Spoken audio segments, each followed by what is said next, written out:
Hello guys, বিয়ের অনেক ভিডিওই তোমরা দেখেছো, তবে আমার বিয়ের রাতে আমরা দুজন যে খেতে বসেছিলাম সেই ভিডিও অনেকদিন ধরে শেয়ার করব বলে করা হয়নি। বোন ভিডিওটা করে দিয়েছিল, অনেকদিন পর ভিডিও ক্লিপগুলো পেয়ে নিজের মতো করে ভিডিওটা বানালাম। এই যে দেখো আমরা খেতে বসে পড়েছি, আর ক্যাটারিং খুব সুন্দর ডেকোরেশন করে আমাদের খেতে দিয়েছে। এই যে আমাদের সামনে যত রকমের খাবার দেখছো, এই সমস্ত খাবার প্লেট ছিল 400 টাকা করে। তো সমস্ত কিছু এর মধ্যে ইনক্লুড ছিল। চলো আস্তে আস্তে জেনে নেওয়া যাক। আর এই যে ক্যামেরাম্যান আমাদের ছবি তুলতে চলে এসেছে, বুঝতেই পারছো লাইটটা দেখে। এমনিতে বিয়ে বাড়ি গিয়ে এটা খাবো ওটা খাবো এরকম মন হলেও সেদিন নিজের বিয়েতে মনটা সেরকম হচ্ছিল না, কারণ সারাদিন না খেয়ে থেকে খিদেটাই প্রায় মরে গেছিল। ভেবেছিলাম অনেক হয়তো খিদে পাবে, বাট সেদিন একটুও খিদে পাচ্ছিল না। অত খাবার সামনে দেখেও শুধু ভাবছিলাম ভিডিওটা জাস্ট ভালো করে বানাবো, সব জিনিসটা একটু একটু টেস্ট করে দেখবো।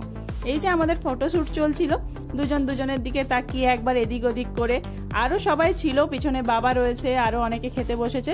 তো এবার আমাদের যে খাওয়ার থালিগুলো সাজানো ছিল সেগুলো তোমরা এক ঝলক দেখে নাও, তারপরেই খাওয়ার শুরু করবো। আর একে একে কি কি মেনু ছিল সমস্তটাই তোমাদের সাথে শেয়ার করব। প্রথমেই আমি রুমালি রুটিটা ছিঁড়ে নিচ্ছি, তবে যা পড়ে গেল। আমি রুমালি রুটি প্রথমে খাইনি। ওই দেখো আমাদের যে ফিশ বাটারফ্রাই ছিল সেই আইটেমটা আমরা প্রথমে খেয়েছিলাম, ফটোশুট চলছিল, আর সত্যি ওটা খেতে খুব ভালো ছিল। হাফ খেয়ে রেখে দিয়েছিলাম, ভাবছিলাম আরেকটা খাবো। তারপরে বর বললো না, আমাকে আগে খাইয়ে দাও, তারপরে তুমি অন্য কিছু খাবে। এই যে বরকে খাইয়ে দিলাম। আর তবে আমি সেদিন আর বাটারফ্রাই খাইনি, কারণ ওই তেলে ভাজা বেশি খেলে পেটে প্রবলেম হতে পারে। সারাদিন যেহেতু না খেয়ে উপোস করেছিলাম। এবার দেখো আমি রুমালি রুটিটাই ফার্স্ট খেলাম, আর খেয়ে বেশ ভালো লাগছিল। সারাদিন না খেয়ে থাকার পর যখন রুমালি রুটিটা আর তরকাটা খেলাম, কিমা তরকা ছিল ওটা, মটন কিমা তরকা, খুব সুন্দর টেস্ট ছিল। তবে তোমরা কি ভাবছো স্টার্টার আইটেম না খেয়ে মেন কোর্সে চলে গেছি? একদম না।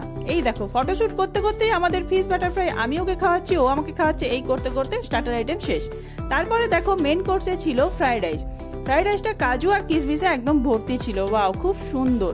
আর এটা ছিল চিকেন মশলা। আমি ফার্স্ট ট্রাই করছি এই জিনিসটা। তোমরা কারা কারা এর আগে চিকেন মশলা খেয়েছো অবশ্যই কমেন্ট করে জানিও। আর সত্যি বলছি এই চিকেন মশলা আইটেমটা এই ক্যাটারিং এর একটা ইউনিক আইটেম। সত্যি খুব সুন্দর ছিল চিকেন মশলাটা, অন্য চিকেন আইটেমের থেকে অনেক সুন্দর আর অনেক টেস্টি। আর ফ্রাইড রাইসের সাথে এটা খুবই ভালো লাগছিল। এই দেখো আমি বেশ একটু স্টাইল মেরে চিকেনটা খাচ্ছিলাম, যে এইভাবে আমি একটা ভালো পোজ দিয়ে ছবি তুলবো। বাট ছবি তো তোলা হয়নি, কিন্তু ভিডিও রয়েছে। রান্নাগুলো খুব সুন্দর হয়েছিল, তাই আমি হাতে করেও সেটা দেখালাম, যে দেখো ওয়াও ওয়াও একবারে ব্যাপার। আর এখানে আমি চিকেনটা দিয়ে ভালোভাবে ফ্রাইড রাইসটা মাখিয়ে খাচ্ছিলাম, বোন আমাকে ভিডিওটা করে দিচ্ছিল।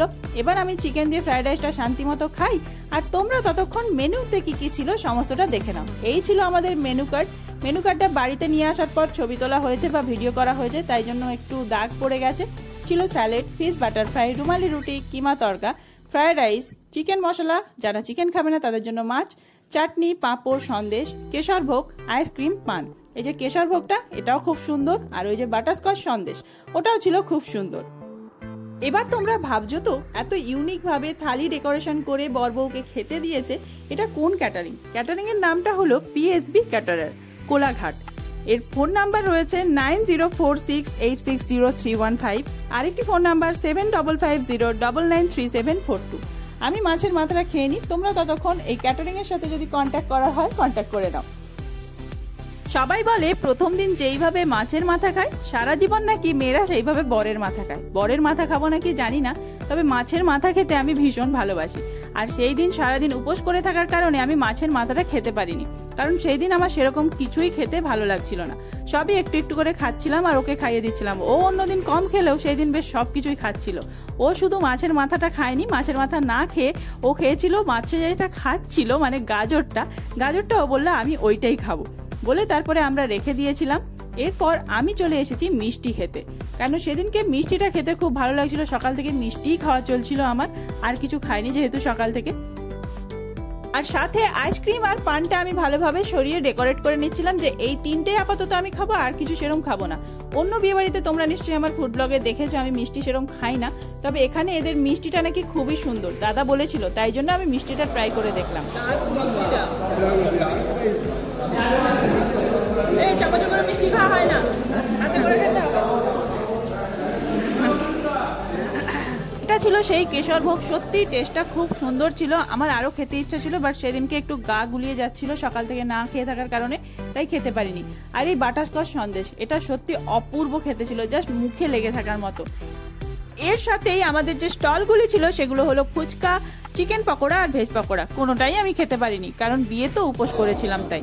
এই দেখো, এটা ছিল আইসক্রিম, বাটারস্কচ আইসক্রিম। এটাও আমার খুব ফেভারিট, বরাবর ফেভারিট একটা জিনিস। আইসক্রিম খেয়ে জাস্ট পুরো দাঁত ঠান্ডা লেগে গেছিল, তাই এইভাবে ক্যামেরাটাও নামিয়ে দেয়। আর আমাদের খাওয়া এখানেই শেষ। তোমরা জানিও ভিডিওটা কেমন লাগলো। অবশ্যই রিসেপশনের ভিডিও আসছে খুব তাড়াতাড়ি, রিসেপশন ফুড ব্লগ। সেই ভিডিওটা দেখার জন্য চ্যানেলটা সাবস্ক্রাইব করে সাথে থেকো। টাটা।